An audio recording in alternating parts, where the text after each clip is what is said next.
همون ولی چی بود؟ صدای اومد، صدای سنگ پشت سرم داره مثل قدم برداشتن.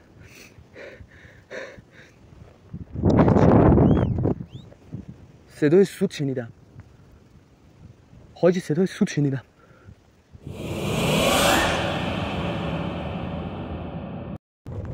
چند دور به این فوتسونه. خب بچه ها، امشب تصمیم گرفتم نزدیکترین لوکیشن به خونه رو تست کنم و بهتون نشون بدم. هم جای خوفناکیه و هم یه داستان و فلسفه خیلی جالب داره. مطمئنم که از دیدن این مکان و شنیدن داستان پشیمون ریزونش پشیمون نمیشی. من خیلی تغییر کرده. مثلا کل بگم عوض شده. من خیلی سرد و سرزنده بودم. من ترس شدم جدا. خب دیگه برام همین خوبش جایی میگم. خب همینجا خوبه.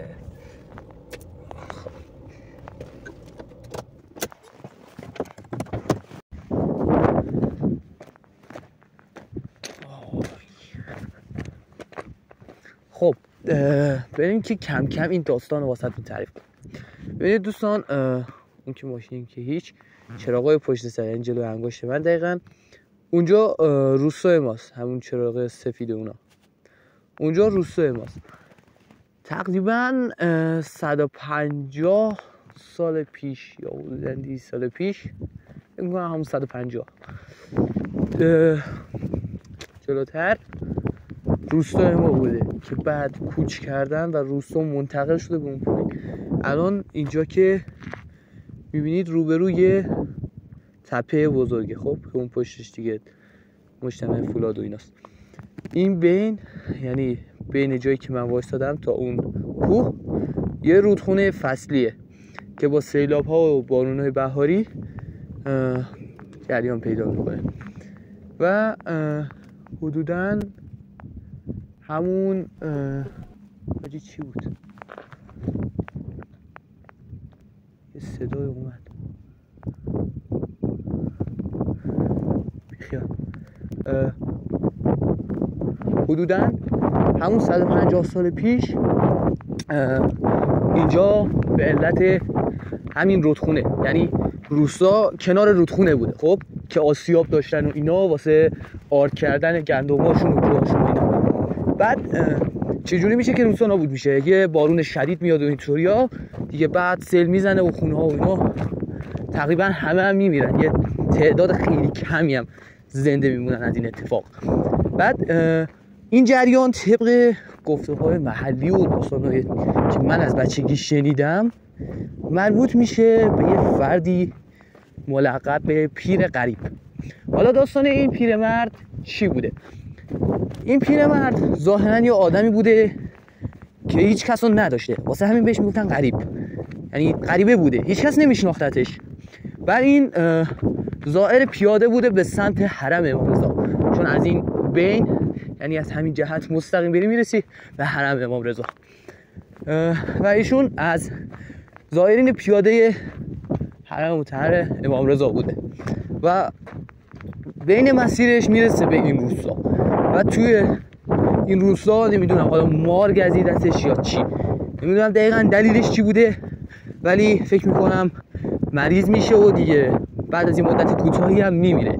اما داستان اصلی اینجاست که میگه که این پیرمرد وقتی که رو به مرگ بوده و داشته تلف میشده، هیچ کس بهش هیچ کمکی نکرده، یعنی هیچ کس توی روستا بهش هیچ کمکی نکرده، یعنی اینو پس زدن، هر جا رفته واسه کمک و اینا، چون پولی هیچ نداشته هیچ کس بهش کمکی نکرده و کسی هم نمیشناختتش.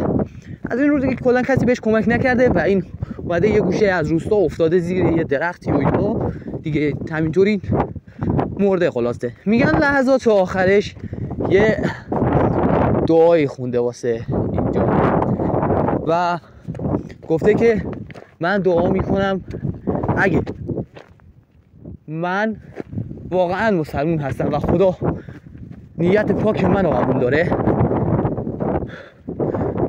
این روستا رو با خاک یکسان کنه، چون این مردمان باعث شرمساری و بی‌آبرویی دین اسلام هستن. اسم مسلمون دارن و از مسلمانیت هیچ بویی نبردن و سر همین موضوع دیگه یه همچین دعایی میکنه و گفته میشه که طولی نکشیده که بعد از مرگش دیگه این روستا تخریب شده و خب یه تعداد کمی مثل بچه‌های خیلی کوچیک و چند تا زن و بچه دیگه تعداد خیلی کمی زنده موندن و نقل مکان کردن به اون پایین. جایی که داریم میریم یه همون مزار اون پیر غریب هست و دور مزارش 14 تا درخت چنار بود. البته این مال چند وقت پیش است.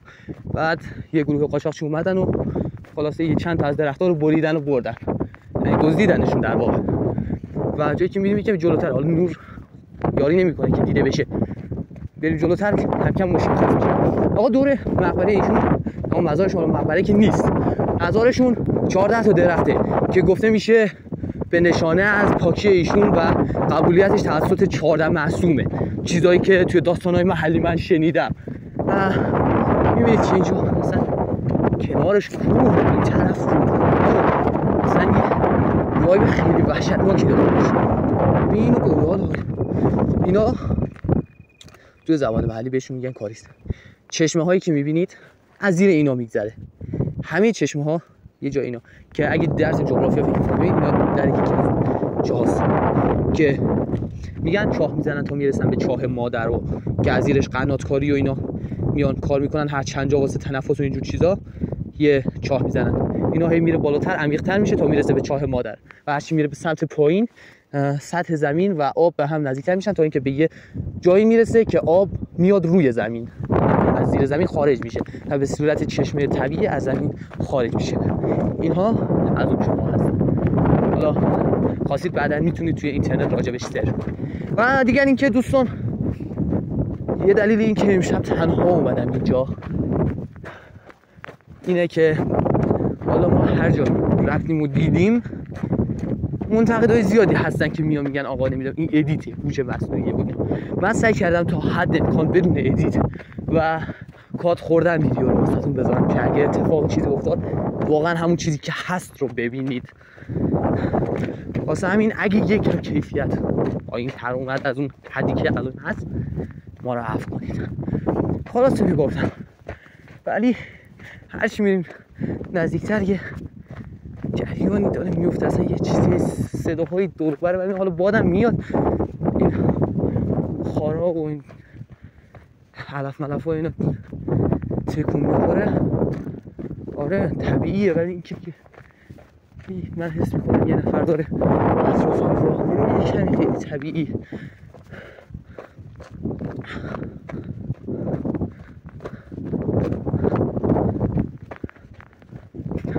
نمیدونم چرا واسه اولین بار حس میکنم این راه از حالت عادیش طولانی تر شد. آخرین باری که اومدم اینجا فکر کنم 3 سال پیش بود، خیلی وقت نیومده بودم.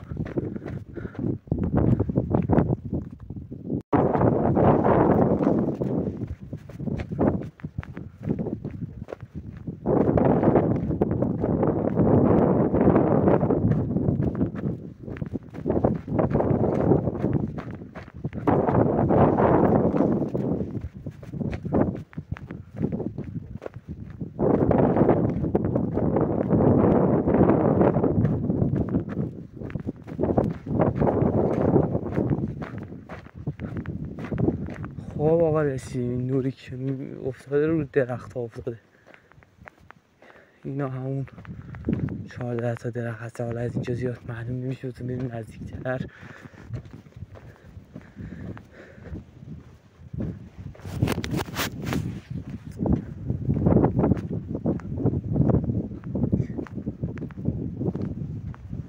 آیه امشب برخلاف همیشه ترسی دارم.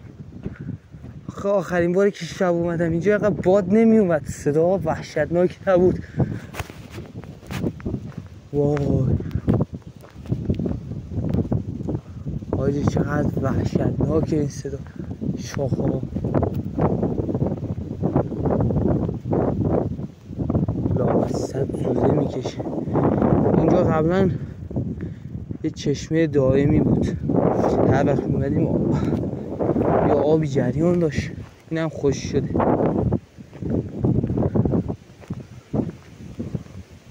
خب دوستان اینجا که میبینید همون جایی که گفتم، همون رد چند تا درخت.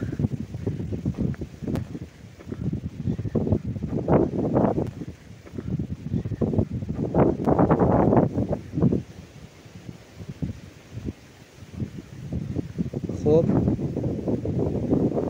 ببینید دقیقا این به جایی که نور افتاده، اینجا جاییه که این پیرمرد رو دفن کردن و گفتم چند تا از درخت‌ها رو بریدن. اینجا یکی دو تا، اونم سه تا. بعد 1 2 3 4 5 6 7 8 9 10 با 3 تا قطع شده 13 تا. اینم یکی 14 تا. گفتم 14 تا بودن. اینجا هم که هیچ اثری ازش نیست. حالا قبلا که می اومدیم ما اینجا بچه بودیم، یادم واسه سیزده رو اینا می اومدیم، اینجا حالت سنگی داشت و اینا روی سنگ زده بود پیر غریب. بعد یه مدتی میگفتن یه چند نفر واسه گنج اومدن اینجا رو کنده‌کاری کردن و اینا، که من یه بار اومدم نبش قبر کرده بودن حتی استخونای پیرمرد رو چند سال پیش، حدوداً 6 7 سال پیش استخوناش هم از قبر خارج شده بود، که باز حالا نمیدونم کدوم ارگان کی اومد و برگردون داخل و خاک ریخت روش. ولی قبلا اینجا یه مقبره سنگ قبری چیزی بود که مثلا مشخص میشد، اما الان نیست. وای حاجی چه حس بدی داره. الان اینجا توی دوربین نبود ولی یه چیزی از گوشه چشمم دیدم. شاید الان فکر کنید دارم بزرگ نمایی میکنم اینا، ولی واقعا یه چیزی مثل یه سگ سفیدی دیدم از اینجا وارد شد حاجی. وای ضربان قلبم رفت، خیلی بد اومد به چشم حاجی. یه حس بدی دارم، استرس بدی گرفتم. ببین اینجا اونا آثار خونه های قدیمیه. نمیدونم میگیره نمیگیره.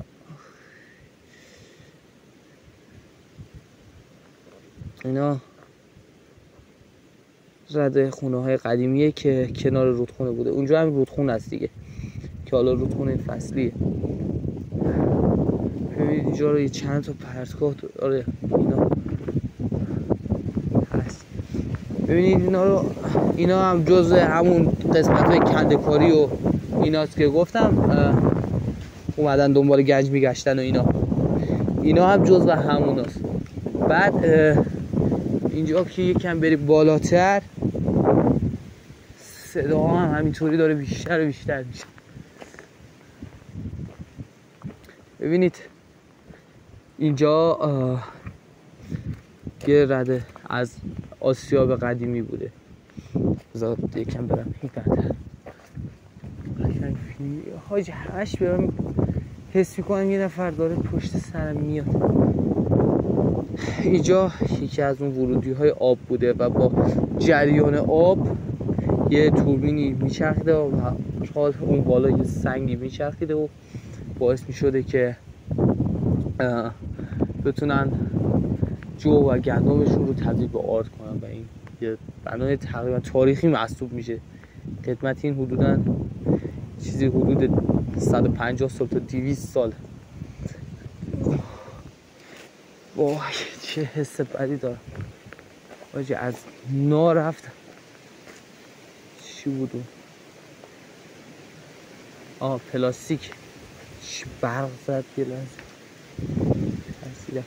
حالا اینجا الان اینطوری به نظر میاد، اما اونجا ببینید مثلا سنگ و اینا. اینجا همچنان چوپونا میان مثلا واسه گله های گوسفند رو میارن این کنار تپه و اینا میچرونن. بعد اینجا میان روزا میان اینجا. ببینید که همه مثلا رد گوسفند و بوز و اینجور چیزاست. خب این که از بخش اصلی مربوط به اینجا، ولی بالاتر قبرستون روستا بوده. بریم تا بهتون نشون بدم. حالا هیچ آثاری ازش نمونده. گفتم سر همون جریانی که اومدم دنبال گنج اینا تک تک قبرها رو کنده بودن. خدا وکیلی من چند سال پیش اومدم، یعنی یک کل تپه سوراخ شده بود اونقدر که زده بود دنبال گنج اینا. این مثلا اینو فکر میکنم یه نمونهش همین باشه که اصلا هیچ توجهی نکردم. آخه چرا باید توی قبر یه مورد گنج دفن شده باشه؟ یا همین مقبره این پیرمرد رو که اومدن کنده کاری کردن، خب اگه واقعا داستان محلی راست باشه، ایشون سر ناشناسی و بیکسی و فقر اینجا جونش از دست داده و همه پسش زدن. مشخصی هیچی نداره. اینا فکر میکنم یکی. البته این به کنده کاری نمیخوره، بیشتر شبیه یه جور آبرفت و اینجور چیزاست و یه چیز طبیعیه بیشتر تا اینکه بخوام رفت بدیم به کار اونا.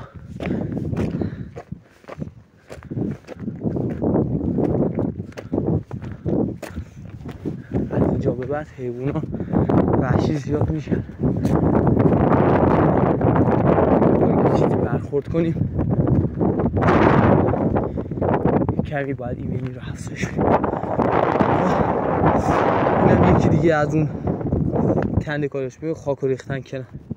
چند سال اینجا بوده که یه دونه گیاه سبز کرد. حاجی همش من حس میکنم صدای سنگ پشت سرم داره میاد، مثل قدم برداشتن.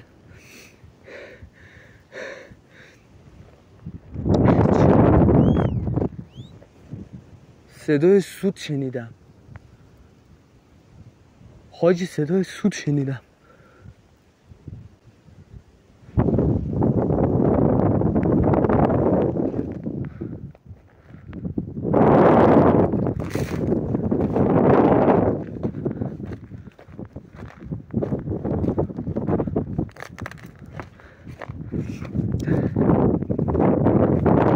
این یک دیگه از کنده کارش تا کجا رفتن.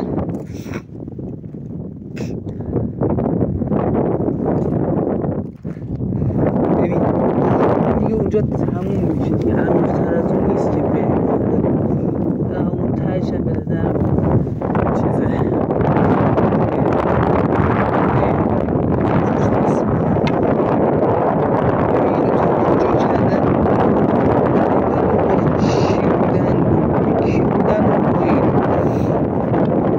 مگه چند متر عمق داشته. اینم یکی دیگه. ببینید کل قبرستون رو کندن، حالا بعضیاش هم اومدن پر کردن. اینم یکی دیگه، اصلا یه گونه هم نذاشتن. یکی دیگه اینم هست. ببین اصلا از سنگچین دورش که دیگه قشنگ طور سنگ داره مشخص میشه این یه زمانی یه حالت سنگچین شده و مهندسی شده بوده که مثلا اینجا یه نفر رو چیده، اینا طور تنبیه افتاده. اینم یکی دیگه.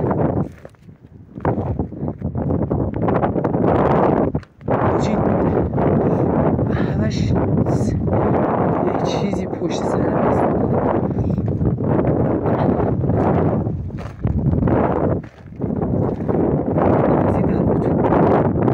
حاجی از این طرف بود.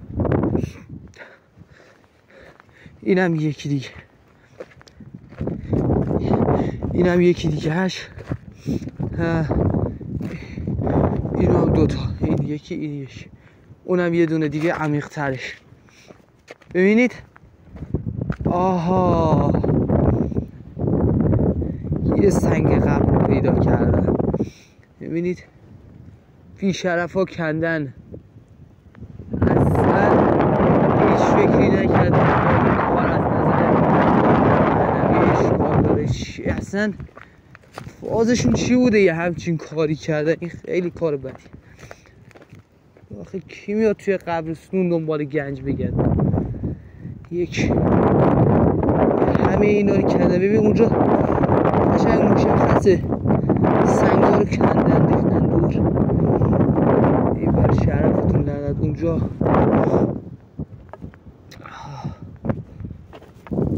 سنگش که شکسته اما کلن جا به جا شده. این سنگ کلن فکر میکنم جاش همینجا بود، جا به جا شده. آثاری ببینیم ازش هست چی؟ نه چیز مشخص نمیشه.